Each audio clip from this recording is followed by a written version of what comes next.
കൊടുങ്ങല്ലൂരിലെ വോട്ടർമാരുടെ ശ്രദ്ധയ്ക്ക് ഇവിടെ സ്ഥാനാർത്ഥികളുടെ പേരുകൾ മാറിപ്പോകാൻ സാധ്യതയുണ്ട്. കൊടുങ്ങല്ലൂർ നഗരസഭയിലെ 2 വാർഡുകളിൽ 2 സ്ഥാനാർത്ഥികൾക്ക് ഒരേ പേരാണുള്ളത്.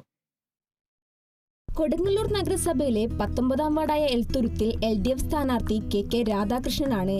UDF സ്ഥാനാർത്ഥി KA രാധാകൃഷ്ണനും. വോട്ടർമാരിലെ ആശയക്കുഴപ്പം ഒഴിവാക്കാൻ UDF സ്ഥാനാർത്ഥി തന്റെ പേരിനൊപ്പം വീട്ടുപേര് കൂടി ചേർത്തിട്ടുണ്ട്. ശിവജി നടുമുറിയാണ് ഇവിടെ BJP സ്ഥാനാർത്ഥി.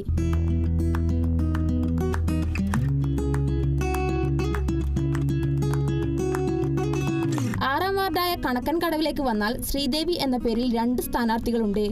LDF സ്ഥാനാർത്ഥി ശ്രീദേവി വിജുവും BJP സ്ഥാനാർത്ഥി ശ്രീദേവി അനിലുമാണ് പേരിലെ സാമ്യം കൊണ്ട് ശ്രദ്ധേയരാകുന്നത്. UDF സ്ഥാനാർത്ഥി VS ഹരിതയും മത്സര രംഗത്തുണ്ട്.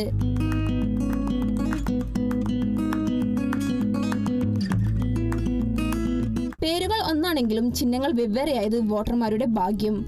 Kerala vision news, Thrissur.